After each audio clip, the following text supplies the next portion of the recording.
C'est donc parti, chers téléspectateurs. Il y a e-canal télé, Bozanga Kibiso, semaine passée, mais Lelo Tolobi, vaut mieux tard que jamais. Nous sommes là pour Narope Sabino, actualité, il y a rumba, actualité chronique musicale, il y a musique, il y a Congo, du moins dans sa partie essentielle. Parce que le temps qui nous a imparti dans cette émission, ezalaka mingi te, tokobanda na ebandeli, comme on dit en bon lingala. C'est avec Ferregola. Ça, nous sommes en introduction.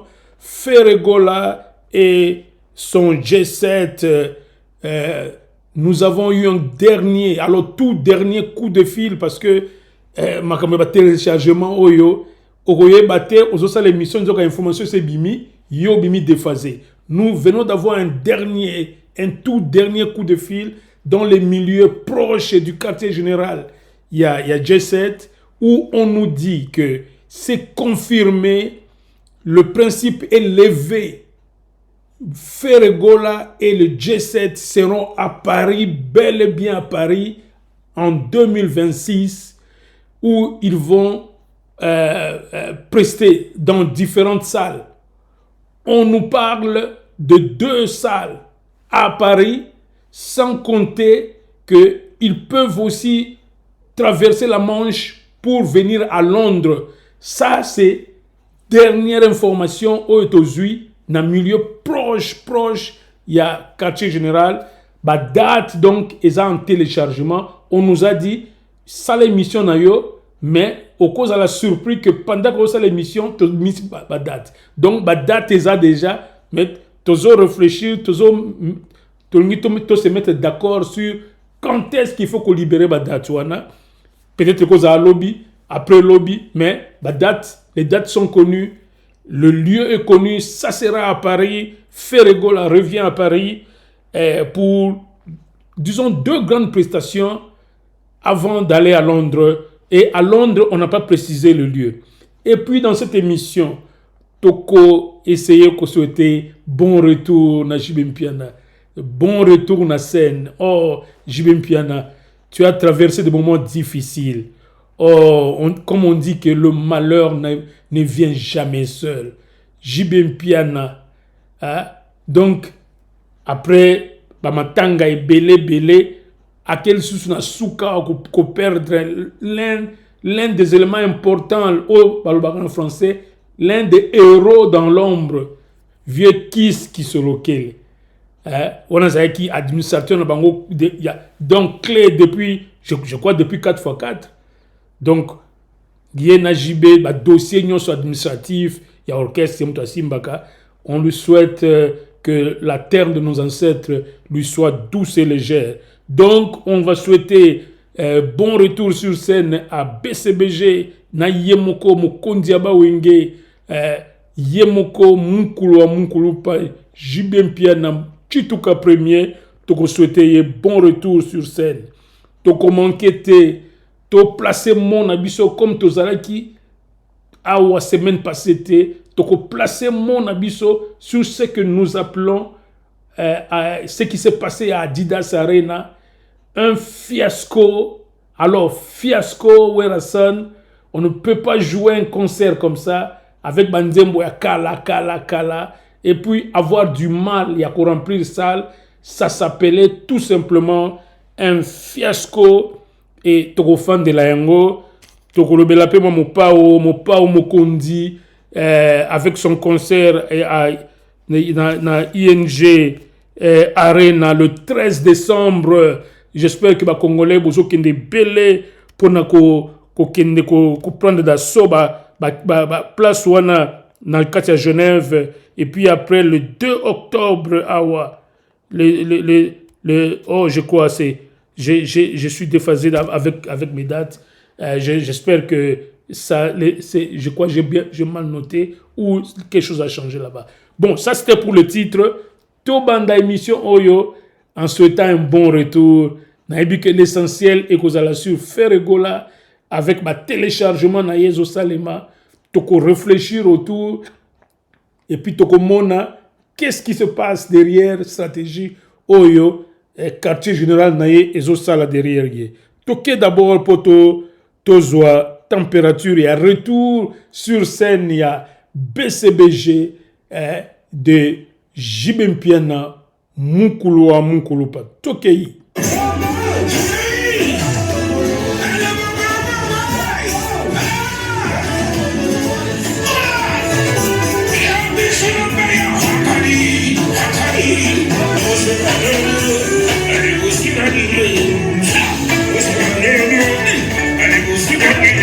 Voilà, on a tous en face, il y a PCBG, que vous faites dans le bon retour sur scène. On vous a manqué, vous de BCBG, la rumba vous a manqué. Vous vous souvenez que le Katiakin, le seul orchestre qui joue chaque semaine, orchestre Mouyamou, et bien chaque semaine, na kati atmosphère et puis na ma fête c'est belé na invitaka alors tout pays boyebi ke émission yo to bandaka ngo na ba oya biso ma réserve éternelle ya canal télé to bengi vieux Achille Kazadi na kati ya Paris yo na mère Alex Moleke ma réserve éternelle ya canal télé mbote mingi kozaka kosenga mabondeli na bino mère Alex Moleke mosali ya nzambe topesi yo mbote yo na papa Achille Kazadi topesi yo mbote na vieux Flori na mère José na kati ya Paris onaza bakulutu na biso na kati ya rumba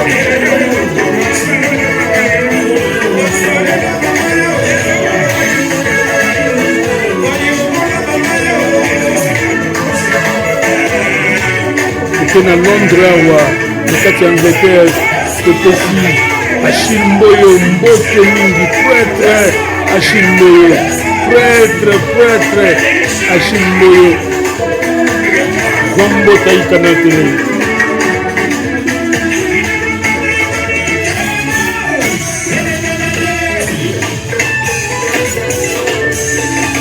Go sanitaire Bruce Pangi prêtre na kati ya Londres Bruce Pangi topesi mbote mpe na Janine Mboyo na kati ya Londres zombote na biso Janine Mboyo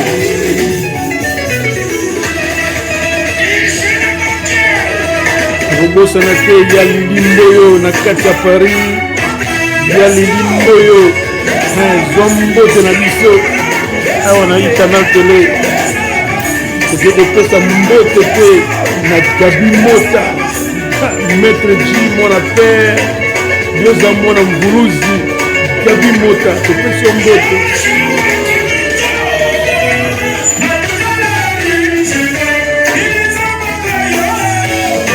tokoki kozwa tante toke kopesa oyo ya biso mbote mingi prêtre na kati ya Newcastle moko te Camille Moleke prêtre l'incontournable ya canal télé l'homme de situation difficile Camille Moleke tobeleli yo boye parce que yoza ya biso Camille Moleke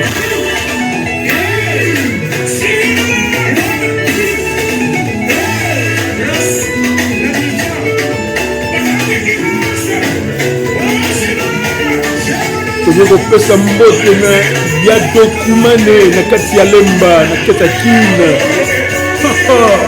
ya Dokumane yoza mokambi ya Lemba Press TV topesi yo mbote ya Dokumane tokopesa mbote na ya Sambale na kati ya Las Vegas na Lemba na kati ya Kine ya Sambale na biso topesi yo mbote ya Sambale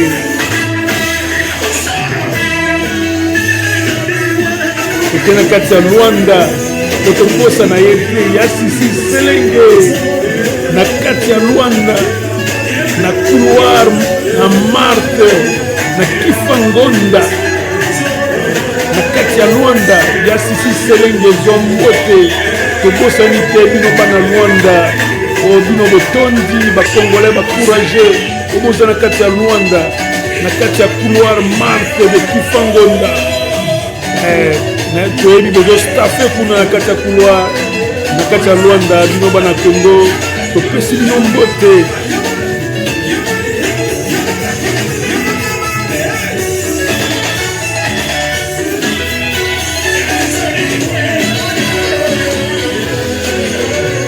Tobosani te ndeko na biso ya mwasi na kati ya Paris Flore Kiasuka Zombote na biso.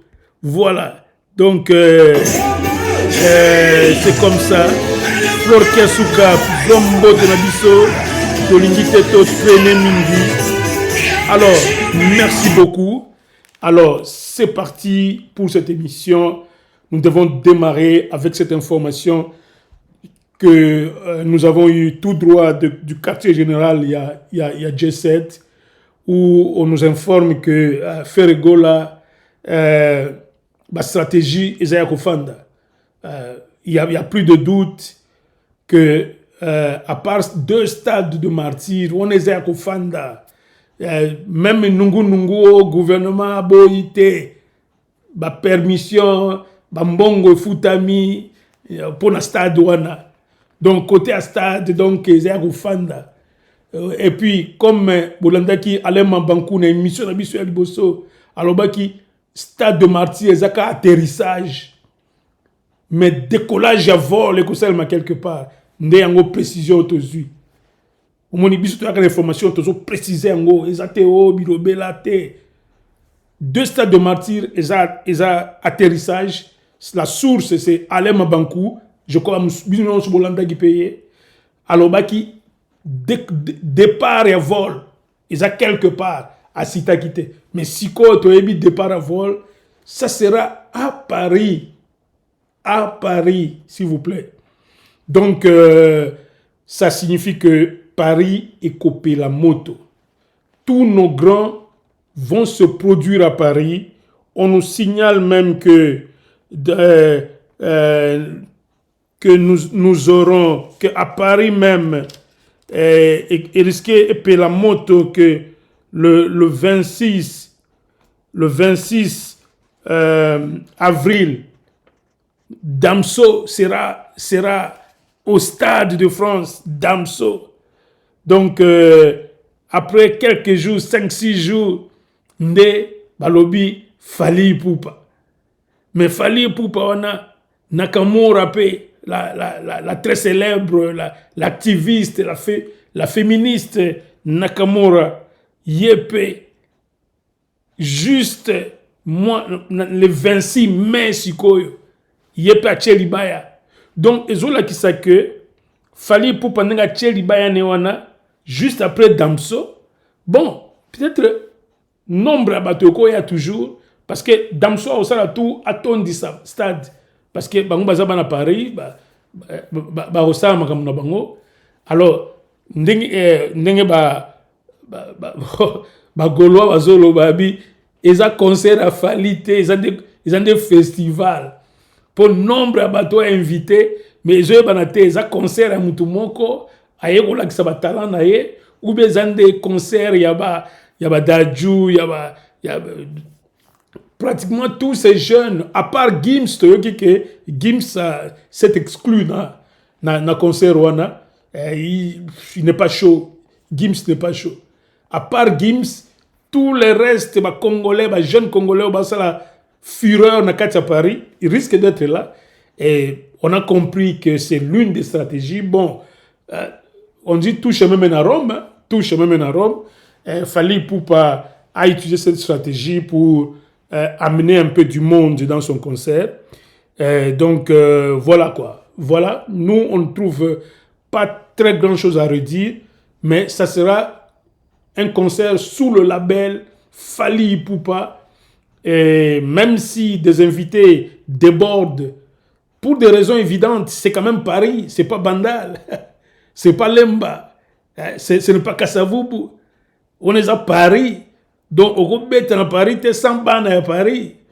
Quoi que les Congolais, les Batondi à Paris, mais il faut ban à Paris. Donc, Yangoana. Alors, parlons un peu de la stratégie à faire. Stratégie à faire, moi, je crois que, bon, c'est pas mal. Faire, dans l'esprit à Gaulois, les Gaulois, Baningakate, bazala absent en actualité. Bon, la mikolo nini kaka bangonde bazala en actualité. Ngebu nan vondi ça. Vondi là. Donc faire gola misaki maxi single na ye, bakundi yango. Fali Poupa misaki mo logo na ye, bakundi yango. Abi kaka biso. Donc les Gaulois ont un principe que na kati ya musique ya Congo, ils ne peuvent pas être absents. Na moment, attention que baoutiawa, bayoki ke eloko mo ba ko improviser yango pour que bango batika en actualité. C'est ça, c'est une philosophie. Maintenant, on va voir cette philosophie, est-ce que ça va payer? Parce que ça peut avoir aussi, moi, à côté nango, peut-être moins négatif que misi ba date peut-être moins pressé. Na kati à Paris parce que rival direct à bête à Paris bobo il côté qu'il a terrain et puis bobo il côté qu'il a actualité parce que le jour où Fer va sortir ces dates Gaulois depuis ce jour-là et s'il déjà na billetterie mobondo e kosale ma Gaulois mikolo ndenge to monde là Gaulois ya code 16 oyo na on mona que eza mystique. Donc, les Gaulois, ils sont décidés, il y a qu'à porter Moutunabango, qu'il pleuve, qu'il neige, ils vont le porter au firmament de la rumba congolaise. Tara lelo, faire, malgré Fali a mis la date, il y a grand stade de France, mais le Congolais qui tient l'actualité musicale, malgré Werrason a joué dans Adidas Arena, le Congolais qui tient l'actualité à rumba congolaise, c'est Ferregola. Ferregola, s'il vous plaît. Donc, nous disons que c'est à juste titre. Tout simplement parce que cet homme de Ferregola a l'acquis Batalan et il a eu la chance aussi d'avoir quelqu'un comme Alain Mambankou à ses côtés. En tout cas, de tout ce qu'il a, Alain Mambankou, c'est... Moi, je crois qu'il travaille d'arrache-pied ma stratégie. Et même ma date où ils ont un téléchargement, la personne qui fait tarder ça, c'est Alain Mambankou. Parce qu'il ne veut pas qu'un faux pas se fasse. Il dit, de la même façon, nous avons réussi le double Adidas Arena. Nous avons réussi à jouer là où Ezalaga Makasi, à Genève Arena. Nous avons réussi, Yakotondisa ING Arena. Pour Alain Mambankou, on ne doit pas faire une erreur. On nous parle de You Arena. You Arena. Ça, c'est un courage fou. Parce que nous avons vu le même J7 qui a été dans You Arena. Qui a été à You Arena. Bisson Stoyebi, ce qui s'est passé, le concert avait été carrément annulé. L'annulation à concert dans Salamine, c'est pas tellement un tabou. Même le grand Gims ici avait vu son concert au même You Arena annulé. C'est pas tellement un problème. C'est peut-être un mauvais producteur, une mauvaise stratégie et tout ça. Ça a joué. Je crois Alain Mambankou et son équipe ont compris cela. Ils veulent donner maintenant à Ferregola quelque chose d'autre. Ils ont dit, Salwana, il faut trouver Betango, 40 000 places, pratiquement, nous devons passer par là. Nous devons passer par là. Et on nous dit même que, selon Virginie Manganga, oyo tolandaki dans les médias sociaux, alors bah que non, toujours 2 salles dans Paris, toujours pas préciser, toujours ça c'est Virginie Manganga, on a porte-parole à faire, pour tomber ça na au mususu akenda, moi et aussi comme on est minga exacté, par respect à cette dame que nous avons beaucoup appréciée. Aujourd'hui c'est Virginie, nous devons lui donner le privilège comme à sa porte-parole, à lui dire que non. Gaulois, vous avez calme, tu as 2 dates et puis ils ont n'importe quelle saleté. Vous séparez nango. Tu lingi mobondo. Vous sala mobondo. Et après mobondo, on a Stade de France. Stade de France en 2027. Botika oyo azawana abetanae. Mais oyo biso Stade de France na biso ozalo mususu. Donc ça c'est selon Virginie. Le porte-parole il y a Ferregola. Nous disons que tous les toyoka un peu salenini parce que jusque là on peut parler, on peut dire You Arena, Core Arena, je sais pas moi où encore. Mais nous voulons quand même parler, surtout nous des médias. Un journaliste ne parle pas trop conditionnel, supposition. Ça met un journaliste mal à l'aise. Le journaliste aime venir annoncer un news. Donc, mais au moins nous avons une précision que Ferre a décidé d'être à Paris en 2026. Il sera là. Bon, l'autre fois, la stratégie était que ça soit Fara, même heure, même date. Mais je crois que cette stratégie, selon ce que nous avons entendu dans le milieu proche à Ferregola, on a dit, il faut qu'on paie sa chance là-bas. Parce qu'il y a des gens qui, dans le Stade de France, grand fanatique qui a fallu nécessairement. Mais Stade de France, ils ont quand même un événement. Congolais, Moutaobeta. Mais il y a une date de l'autre côté. Mais Stade de France, ils ont quand même Stade de France dans Paris. Il fallait pas un concert pour y avoir le même moment. Et aussi, je crois, Fara. Même moi, je décourage ça maintenant. Fara, ils ont bien été. Parce que le concert des Aganines, il y a un concert par plaisir. Hein? Ah, Saint-Denis, et puis Saint-Denis, on a, est-ce que le Stade de France est allé? Mais ils ont milieu congolais. Il faut qu'on staffe à un niveau moins mystique. Alors, donc, on va dire que faire le même jour, mais dans le stade, ou bien RSIMA, tout le stade, mais il faut qu'on exclue Hippodrome, c'était quand même un peu. C'est exclu maintenant. Il n'y a plus d'hippodrome. Je n'ai plus entendu ces échos d'hippodrome. Mais You Arena, il y a une persistance. Accor Arena, il y a une persistance. D'un côté, il y a une information. Alors, ce que You Arena, c'est difficile qu'on soit deuxième salle qu'en 2026. Parce que You Arena, quand même, ils ont beaucoup. Et c'est l'objectif de l'année. 2026, c'est You Arena. C'est quand même plus de 40 000 places. Il faut respecter cette salle-là. Hein? Sur le plan de stratégie, moi, je proposerais na G7, en tout cas, à Bankou, il ne faut pas concurrencer You Arena na salle Mususu. Non. Il faut You Arena et Tonda et Betama de boche salle Mususu. Ça, c'est nos conseils à nous. Mais nous disons que Ferregola n'est plus n'importe quel artiste congolais. C'est un artiste très compétitif. Très compétitif, que ce soit au pays. D'ailleurs, au pays, il a du monopole. Moi, je dirais plutôt, en tout cas au Congo, il a du monopole là-bas. Plus personne ne peut Mikolo battre Ferre. C'est pourquoi à Zolinga Beta 2 stades de martyrs pour Asilis Makele et puis donc Rumba, Asimba Rumba na Boko quoi. Bon voilà, alors quand on parle de Ferregola, quand on parle des dates à Zolinga Kocha, et surtout comme le sujet qui va venir ici, ça sera un peu Nini Werason na Adidas Arena.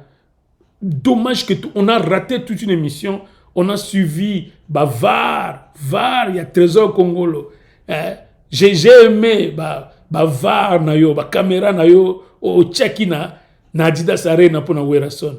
Tout le monde qui a polele, salwana Werason a tondisi yango te, malheureusement. Werason, descente nae, c'était du déjà vu. Et puis, na ba singandenge lekaki. Nous sommes d'accord avec toi, Trésor Congolo, que ça ne devrait pas être comme ça. C'était très amateur.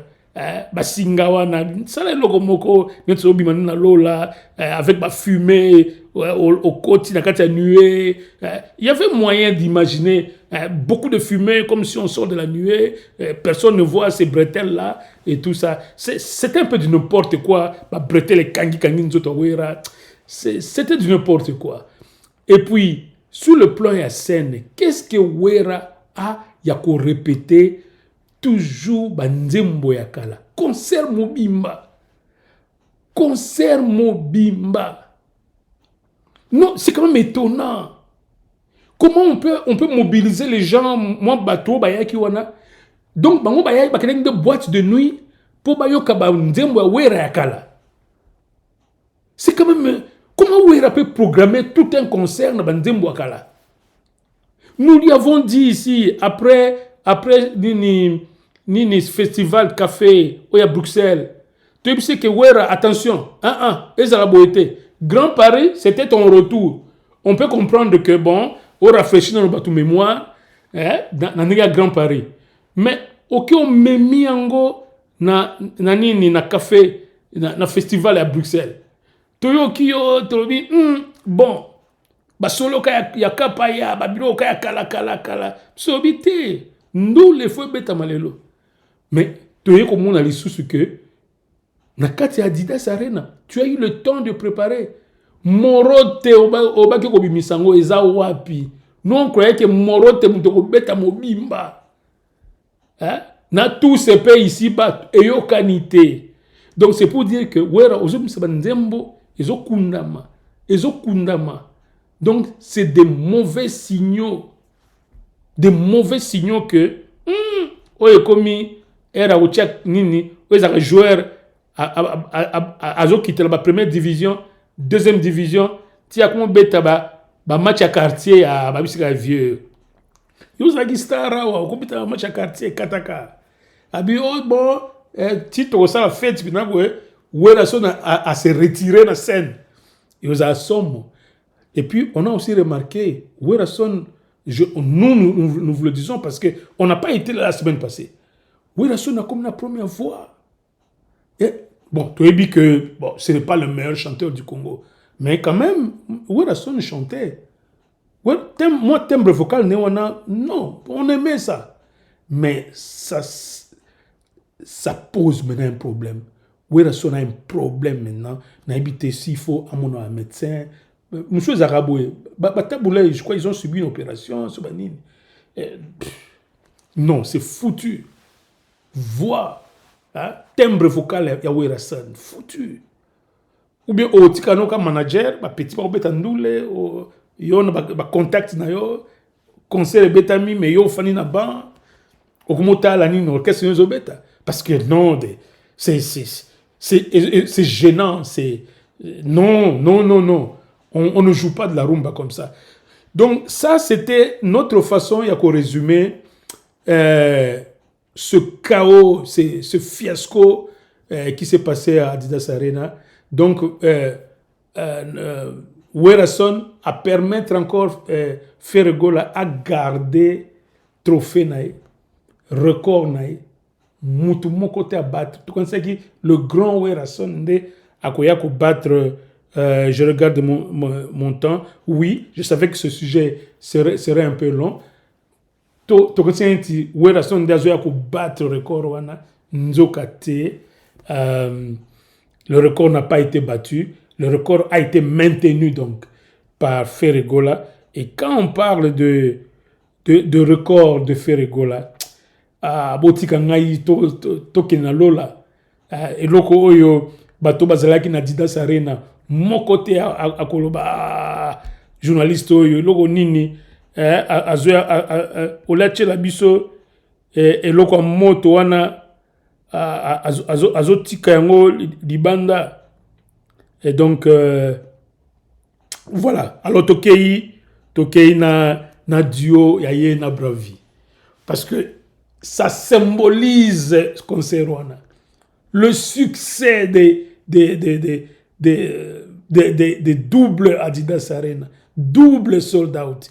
Tokei toyoka faire gola na bravi, na katia Adidas Arena, un succès fou. Oh là. Non, ça c'est la technique. Voilà. Et on a une jeune dame. Oh. Elle s'appelle. C'est le coquet. Elle s'appelle Barbara Bravi. Tozongeli yango comme pour féliciter Ferregola à garder record naïe. À garder record, il y a Adidas Arena.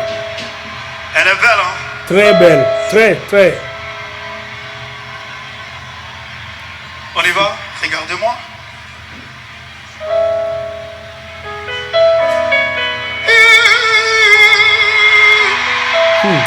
Moyembi. Ah, bagolo abozana mutu. Bozana mutu. Mutu abangisa bino te.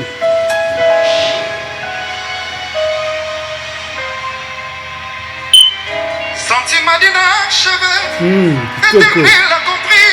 J'ai toujours fait passer ton bien-être bonheur avant le mien. Regarde-moi maintenant.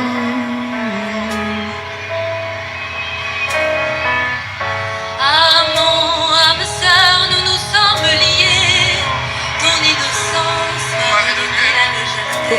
Toko mingi.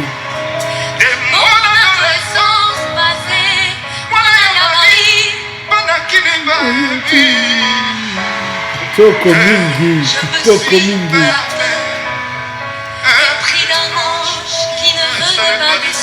Ça c'est le recordman. Ferregola, le recordman d'Adidas Arena. Toko mingi.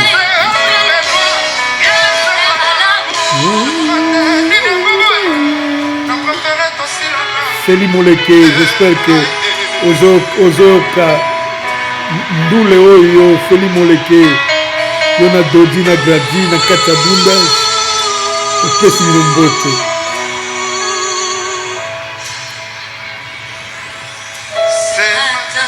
Abdul Kumba, Yoza na Katia Suisse. Abdul Kumba, Yoka Iloko Yo.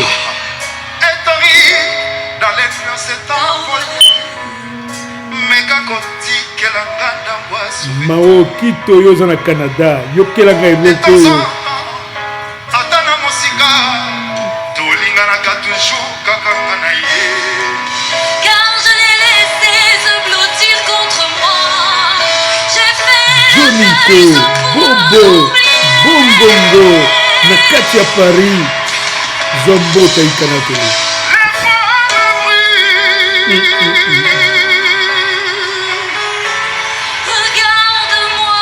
Toko mingi.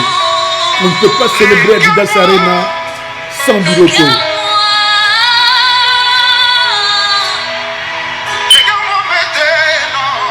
Matilua na kati ya Bela, Zombo taikana tele. Somo.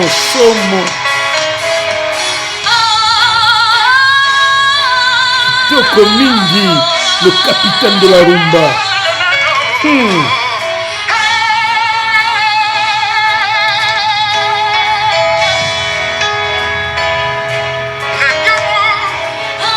Toko mingi.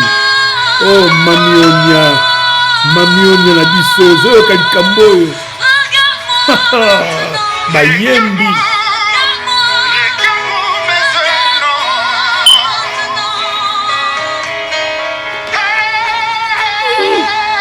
Ferregola. Somo.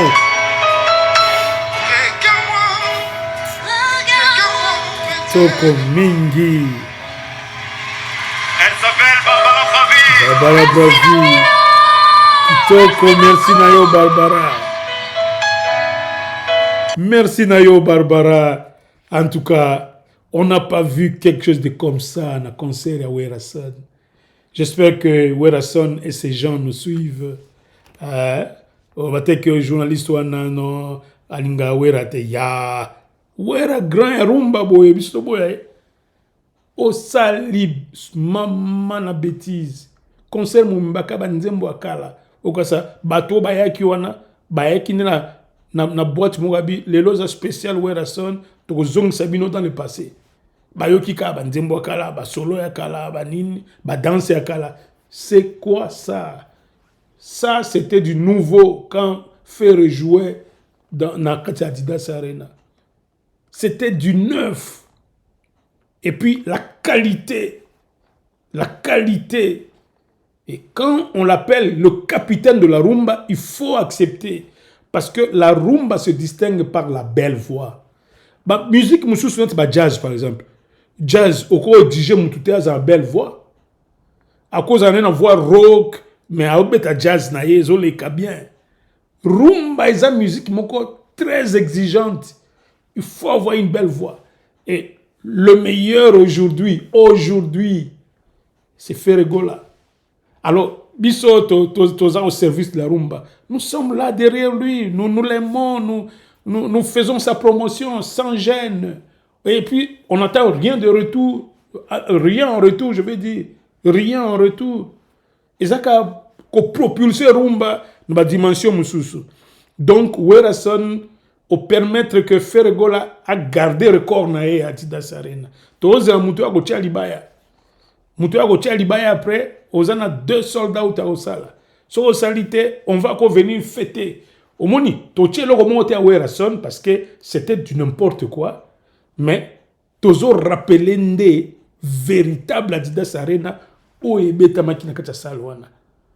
Et quand on parle de cette Adidas Arena, il y a Ferregola.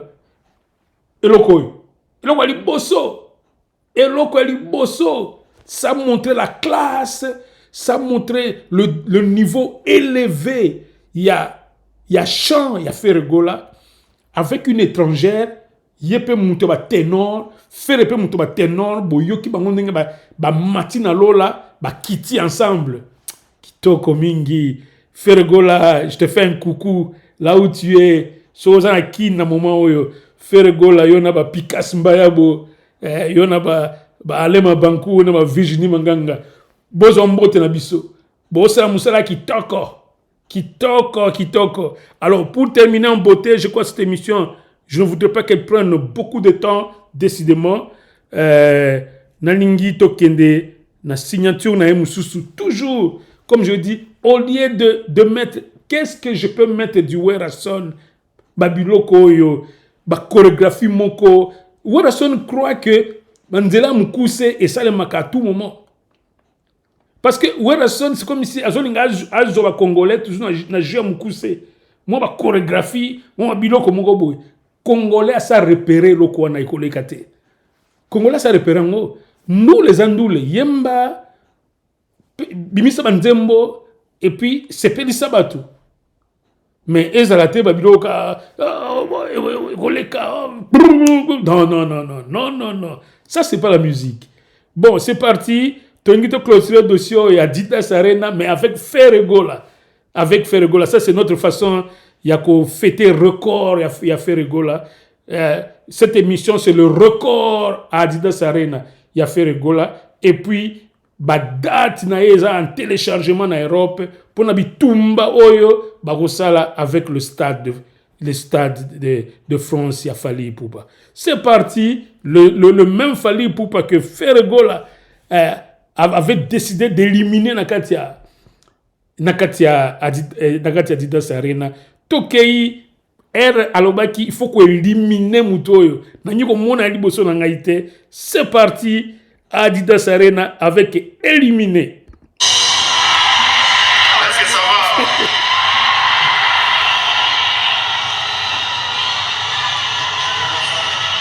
Bon, si on est comme il attend, on doit l'éliminer. On doit l'éliminer d'abord, bonjour. On doit l'éliminer. Allez, on y va. Toko Mingi.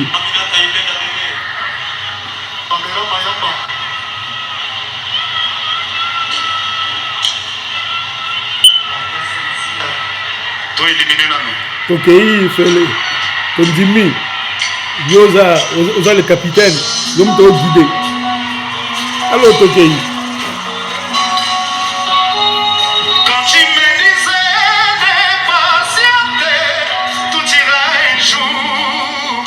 oyo eza bagrand moment ya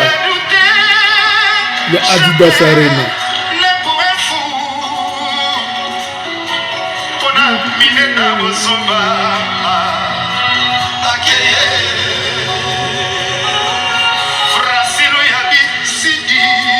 nzembo kitoko oyo encore une fois tokodedie yango na bareserve éternel na biso mère Alex Moleke na papa Achille Kazadi na kati ya Paris boyoka nzembo oyo nayebi boza basali ya nzambe nzembo kitoko éliminé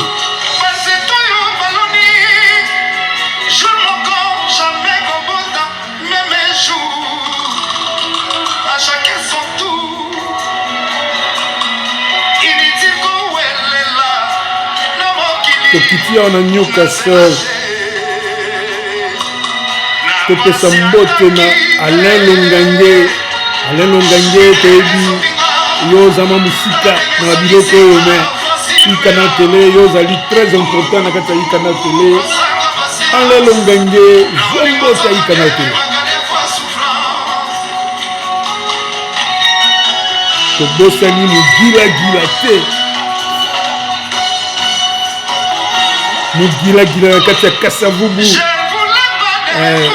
yo ozala toujours pembeni ya molongani na yo Anto Longange topesi bino mbote mogilagila na Anto Longange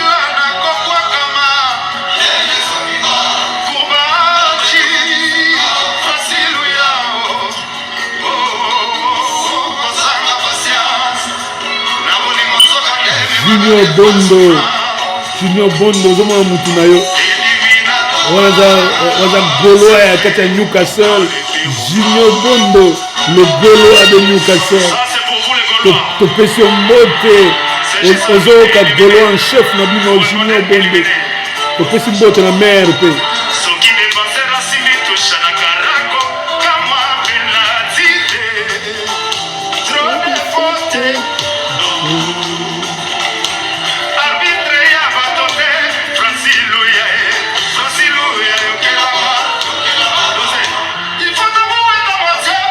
toko mingi feregola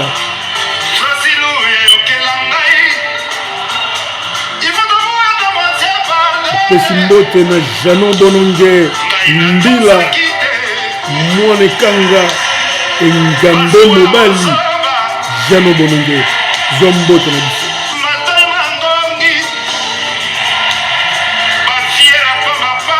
toko mingi Eric Mungapa yoza le dragon du Katanga topesi yo mbote yo mutopesaka yo pe mutoretiraka Eric Mungapa le dragon du Katanga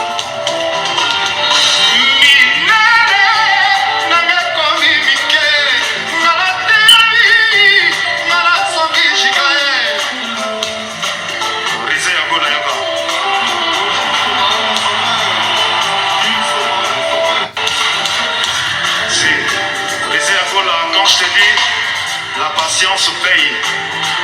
Aujourd'hui, je suis avec toi à Paris. C'est ta patience. Aujourd'hui, tu es devant les Gaulois, le millier de Gaulois. Michel Mbayabo. Yana biso Michel Mbayabo. Yana maman Afo Mbayabo. Mère Afo Mbayabo. Mbote mingi na biso.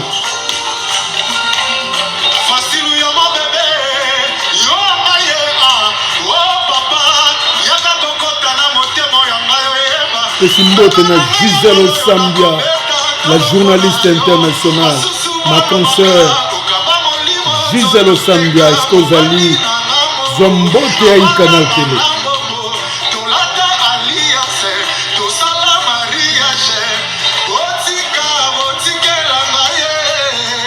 Bosanite Maître Costa Eskozali, Zombote na biso. Mbote na biso yo na mer. Encore, glisse encore. Je vois le travail. Hein? Vienne Maladika, notre juriste maison. Encore, glisse encore. Il dit que c'est déjà mbote na biso. Vienne Maladika, notre juriste maison. Facile ya mon bébé. Yo ngaye ah. Oh papa, yaga kokota na motemo ya ngayo yeba. Baba na ngayo malo yo na kobeta tolo pona yo. Pati Mungwande yoza mukonzi wa Congolais awa na Newcastle.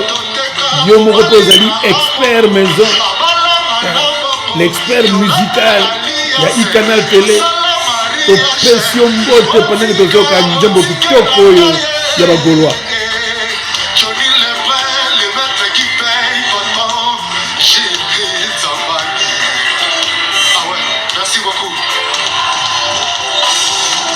Salon Mutuel, ozomona Salon Mutuel. Oh, yona petite sœur na biso Iza Maïza. Boza mbote ya iCanal Télé. Kela na mawa. Pardonne. Toko mingi. Izi Kalonji. Toyebi ke yoza BCBG ya Tongo. Topesi mère Fanny Mbote. Toyebi ke yoza biloko na yo penza te. Ezoya. Moi eloko moi jibe ezoya.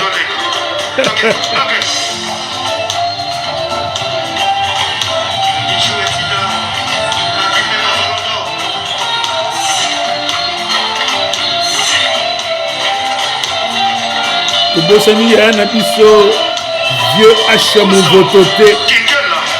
Vieux H Movoto prêtre ya na biso. Tokobosanaka yo te ya na biso H Movoto.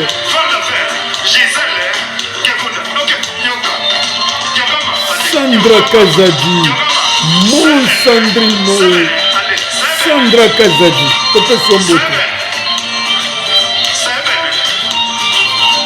Aona Newcastle, topesi Mama Maxi Mbote mingi. Topesi Mama Sophie Mbote mingi. Topesi Mami Onia Mbote mingi. Topesi Amina de Jean-Paul. Madame Amina de Jean-Paul. Topesi Mbote mingi.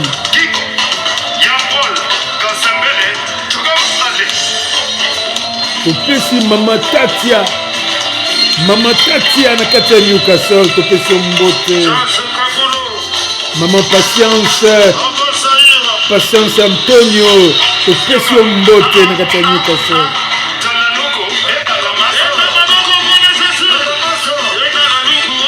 Mère Mamindaya. Mère Mamindaya de Bouche Bissola. Zombote iCanal Télé.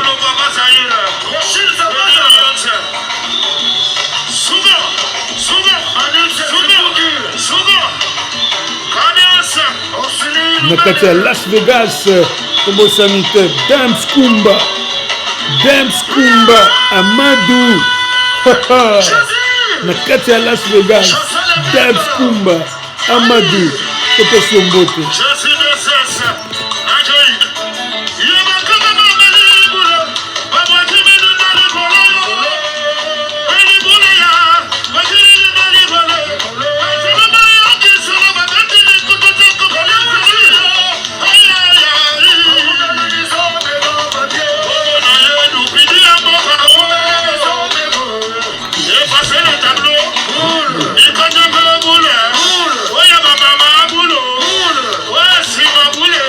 Topesi bagolwa Mbote, Yolande Mandeba.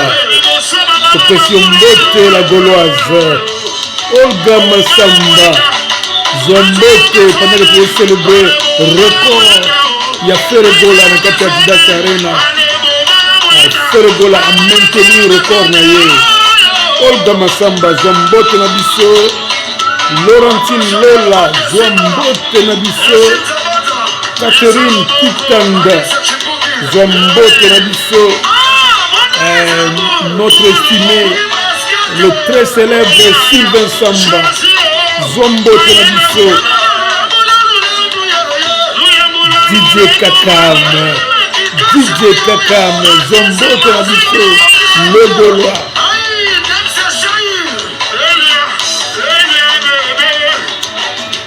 Principe Hélène Chiswaka, c'est la bino na kati ya Stade de France. Hélène Chiswaka.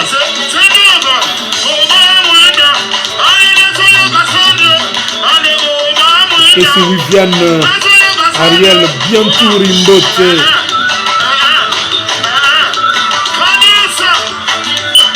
Valérie Mbouaki.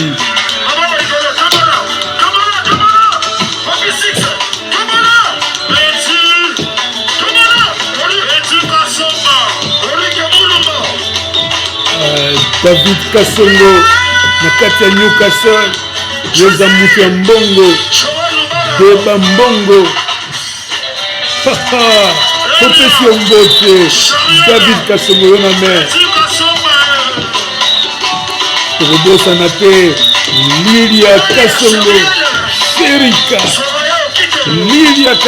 Sherika, Yona Alba, Omokoko, Mbanda yoyo. Kitoko mingi 12 Yoza chef ya 12 tribus. Topesi Mbote tozoka ndenge ya Dida sepelaki moto. Papi Nzoïda Zombote aika na tele. Richard Kitenge, Yoza Warrior, Richard Kitenge, Zombote aika na tele. Yona bana Kasavubu, Yona ya Litonge, avec Richard Kitenge na kati ya Newcastle, Zombote.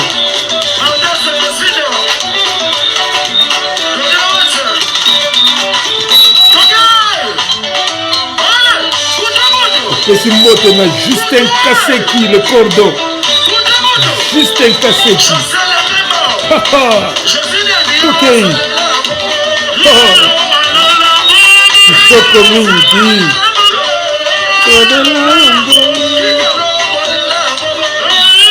Oza biloko ba Gaulois, bango basimbi rumba, donc soko bini eloko te oza te.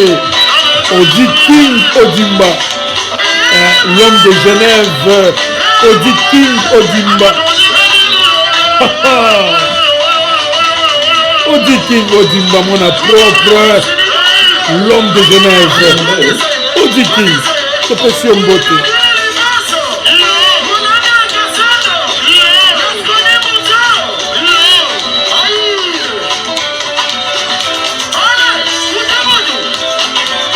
Kitoko mingi.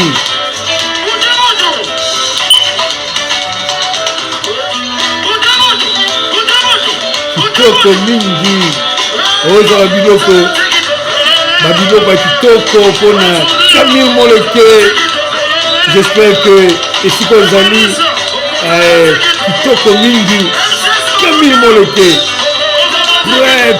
prêtre, l'homme de situation difficile. Tokei.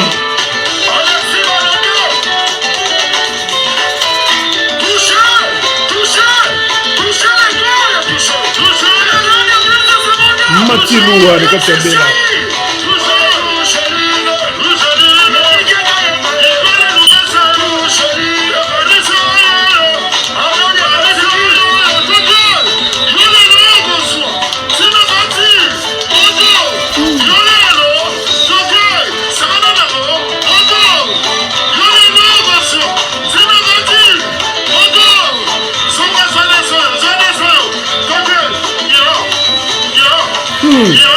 Kitoko mingi.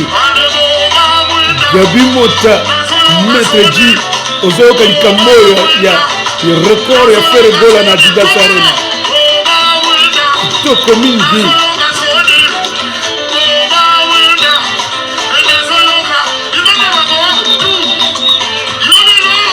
Kopesi mbote na Gisèle Mama Africa. Gisèle Mama Africa. Kopesi mbote.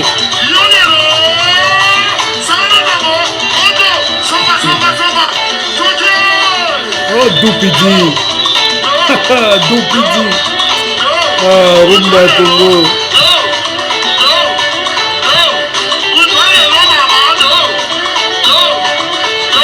Lilia Kasongo. Lilia Kasongo. Sherika. Boma Mwinda. Lilia Kasongo.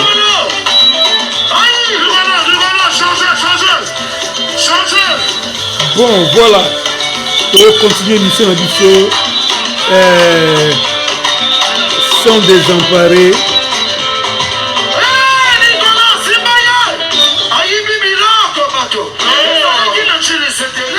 Ça c'était pour fêter le record de Ferregola.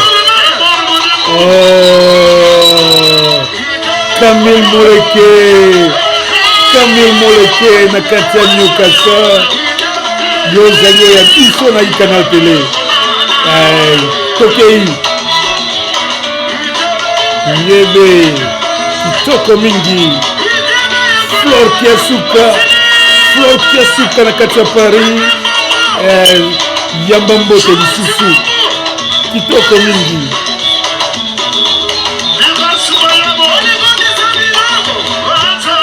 Kitoko mingi. Ce moment était des moments forts à Adidas Arena. Ça, c'était la fête de la rumba.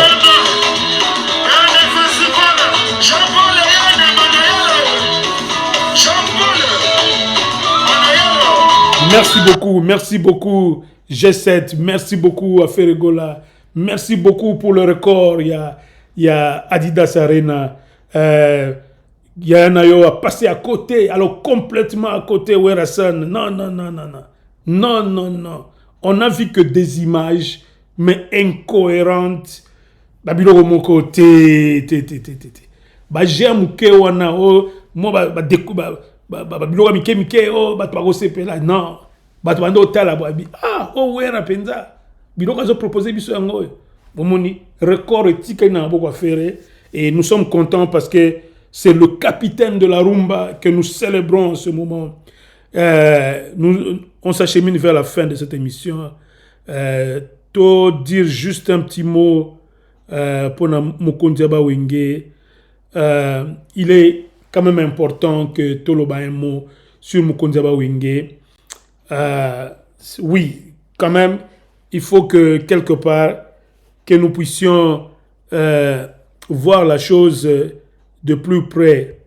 Toyoki que Mokondiaba Wenge a lobby azo chamisu na Paris.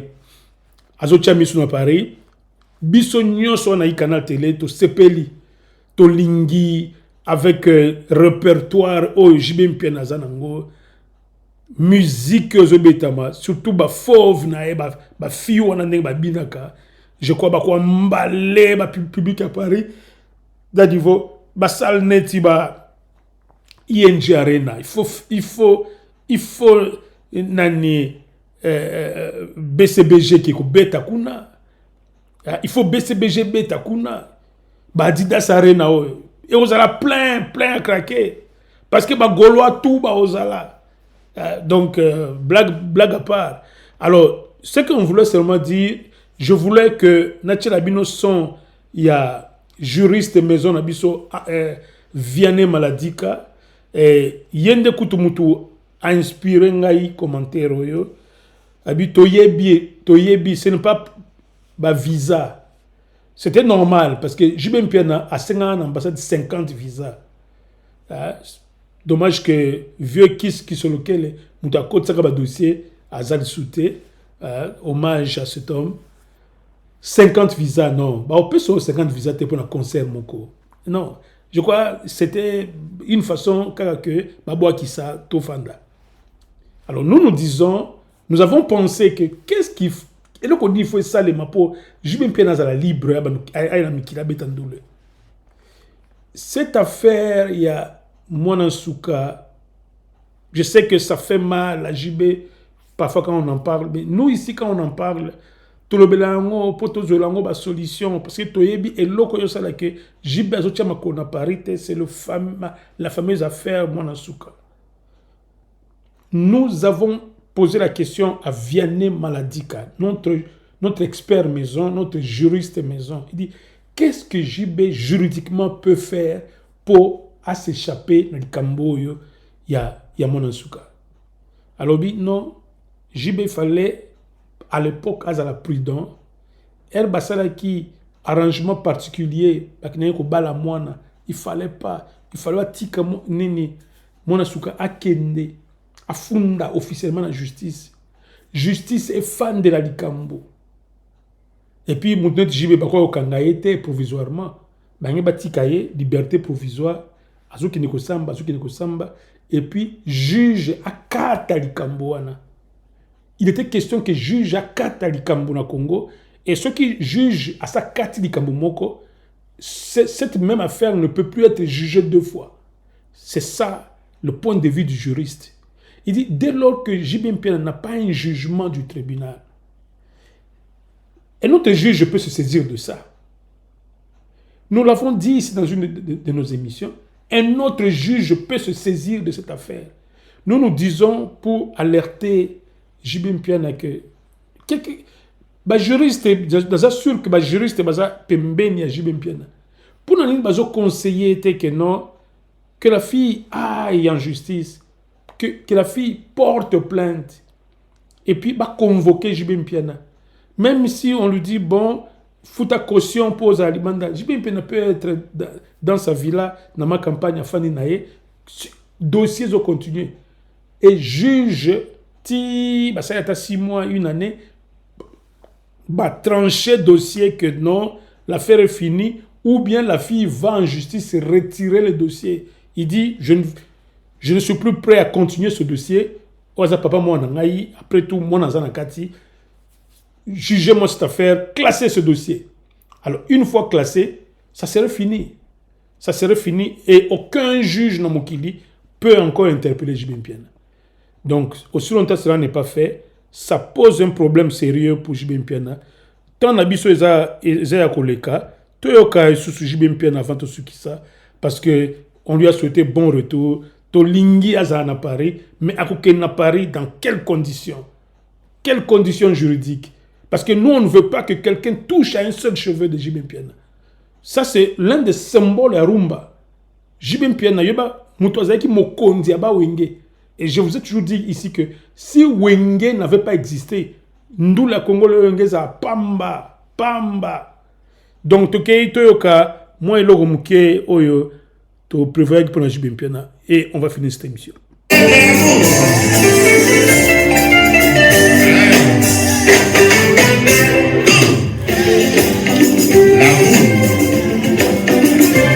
aimer ou être aimé? FDP, femme de pouvoir, être Esther.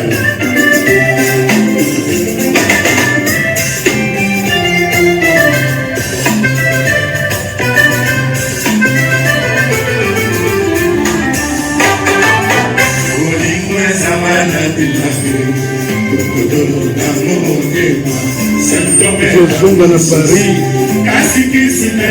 ndako ya ba réserve éternelle na biso, Mère Alex na Papa Gilles Kazali, tukokwesa mbote na le Charles Mouteps, yena Deborah. Jamais on peut parler de Charles Mouteps sans Deborah. On vous salue, Charles Mouteps à Paris et Deborah à Paris. Vera Mouteba à Paris.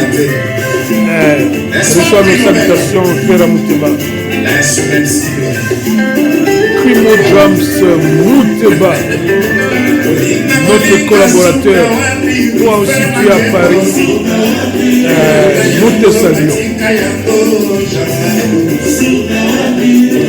Jeune Moleke, nous avons fait Yoville, l'Afrique du Sud.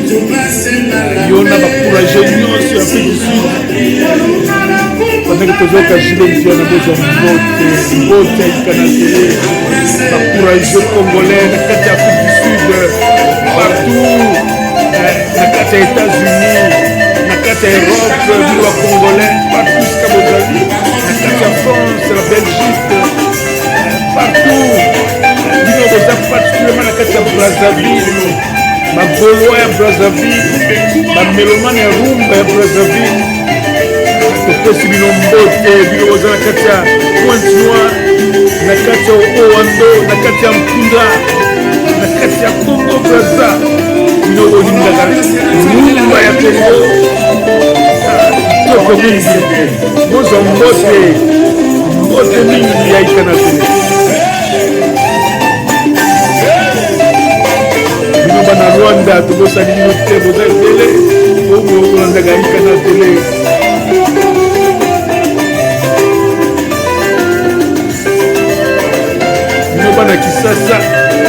Bana Kisasa bakolo rumba.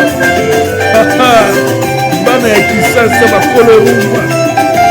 Bana kasa vugu ya banda ya Limete, ya Lemba, ya Njili, ya Gombe, Makampani, ya Kitambo.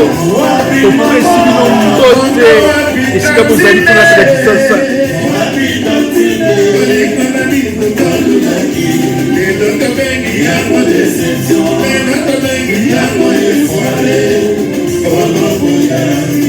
Petit Dorcas Meli, Nakata Kimbot, Dorcas Meli, Marceline Djouma, Nakata Kisasa, la Medi Lenga, Nakata Kisasa, Mozambote, International.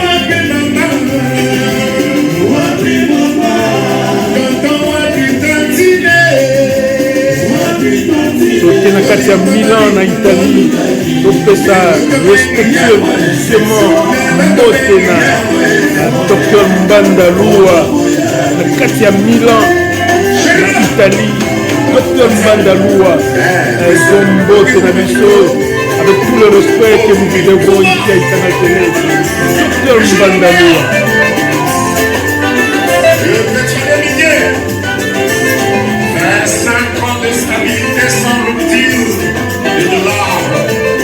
Dikiala oyo mutunabino Dikiala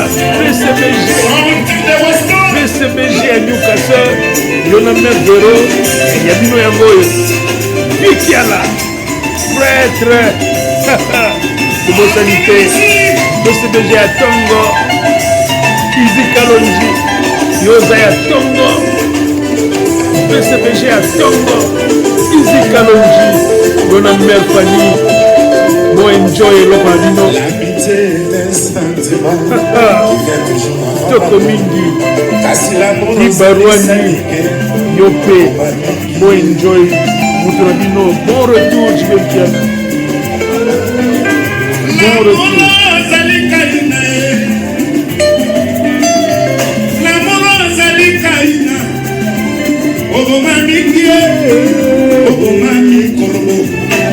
Obomanya zefondo, obomani, obomaseka,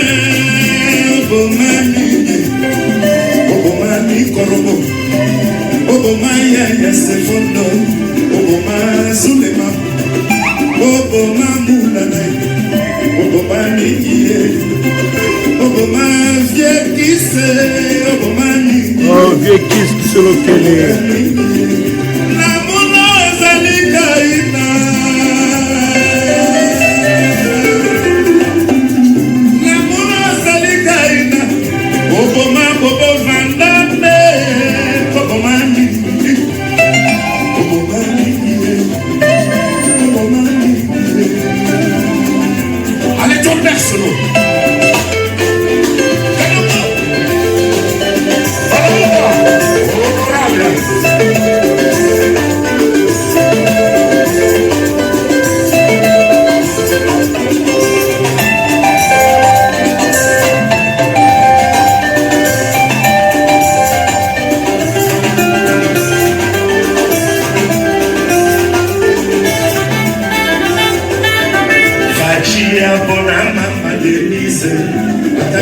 Soko mingi.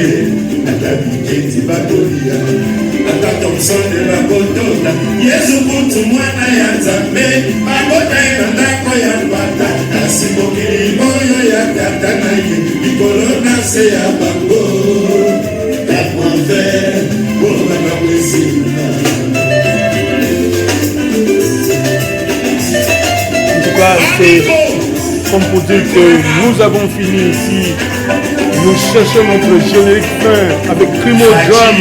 Je ne sais pas où est-ce que nous l'avons programmé. Le générique avec Crimo Drum. Certainement que nous l'avons mis ailleurs. Voilà. On va finir par là. Notre temps est épuisé. Voilà.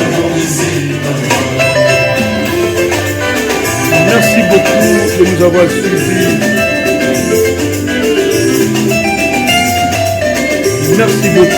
Merci beaucoup de nous avoir suivis. Nous avons programmé notre générique, mais nous ne le voyons pas ici. C'est donc fini pour aujourd'hui. To Sukiwana Ndeto Kutani le dimanche prochain. Sans oublier, pendant la semaine, vous aurez vos émissions à caractère chrétien.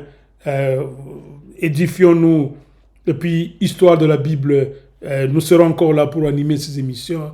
Ne manquez pas, les bonnes choses vont continuer sur le canal télé.